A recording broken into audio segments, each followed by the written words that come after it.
प्राचीन काल में भारत में एक प्रसिद्ध राजवंश था, नाम था इक्ष्वाकु वंश। इसी वंश के शाक्यकुल में शुद्धोदन नाम के एक राजा हुए। कपिलवस्तु उनके राज्य की राजधानी थी। उनके राज्य में सारी प्रजा सब प्रकार से सुखी और सुरक्षित थी। पृथ्वी जैसी गौरवशाली उनकी पत्नी थी, नाम था माया। एक रात महारानी माया ने एक विचित्र स्वप्न देखा। उन्होंने देखा जैसे चंद्रमा बादलों में चुपचाप प्रवेश करता है, वैसे ही एक सफेद हाथी उनके शरीर में प्रवेश कर गया है। इससे उन्हें न किसी प्रकार का भय हुआ न कष्ट। सचमुच गर्भधारण करने के कुछ मास बाद महारानी माया को किसी सघन वन में एकांतवास करने की इच्छा हुई। उन्होंने अपने पति महाराज शुद्धोदन से निवेदन किया कि अब वे कुछ समय के लिए नंदन वन के समान सुंदर लुम्बिनी वन में निवास करना चाहती हैं। अपनी गर्भवती पत्नी की इच्छा का सम्मान करते हुए महाराज शुद्धोदन ने स्वीकृति प्रदान की और अनेक सेवक सेविकाओं के साथ महारानी ने लुम्बिनी वन के लिए प्रस्थान किया। कुछ समय तक सुख से लुम्बिनी वन में निवास करने के बाद एक दिन महारानी को लगा कि अब प्रसव काल आ गया है। अतः वे एक शैया पर लेट गईं। उस समय अनेक स्त्रियों ने उनका अभिनंदन किया।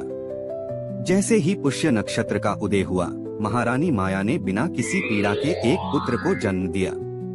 उन्हें लगा जैसे वह आकाश से उतर आया हो।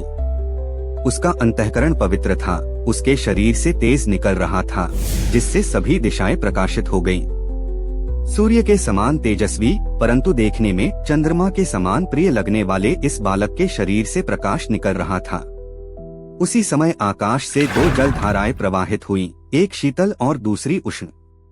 इनसे इस बालक का अभिषेक हुआ। सोने और चांदी से निर्मित तथा मूंगे मणियों से जड़ित शुभ्र शया पर जब वह बालक विराजमान हुआ तो उसके चारों ओर स्वर्णकमल हाथों में लेकर यक्षों के राजा खड़े हो गए। आकाश में देवताओं ने उसका अभिनंदन किया और बुद्धत्व प्राप्ति के लिए आशीर्वाद दिए। इस बालक के जन्म के समय आकाश से सुगंधित लाल और नीले कमलों की वर्षा होने लगी। मंद मंद पवन प्रवाहित होने लगी तथा सूर्य और भी अधिक चमकने लगा।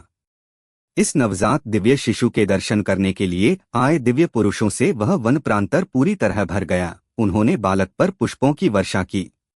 इस बालक के जन्म का कुछ ऐसा प्रभाव हुआ कि जो पशु प्रकृति से ही हिंसक थे, वे हिंसा भूल गए। सारे संसार ने अपूर्व शांति का अनुभव किया।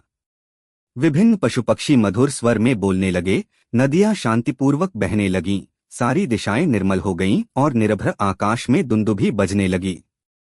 केवल माया को छोड़कर सारा संसार इस बालक के जन्म से अत्यंत प्रसन्न हो गया।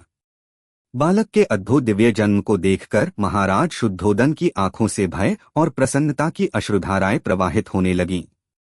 बालक की अतिमानवीय शक्ति को देखकर माता माया भी भय और प्रीति से भर गईं। इस अवसर पर वृद्ध महिलाओं ने मंगलाचरण किया और नवजात के उज्जवल भविष्य के लिए देवताओं से प्रार्थना की।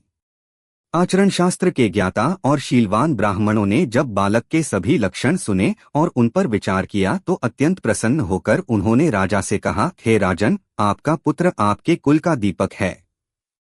आप किसी प्रकार की चिंता न कीजिए, आनंदोत्सव मनाइए, क्योंकि यह बालक न केवल आपके वंश की वृद्धि करेगा अपितु यह संसार में दुखियों का संरक्षक भी होगा।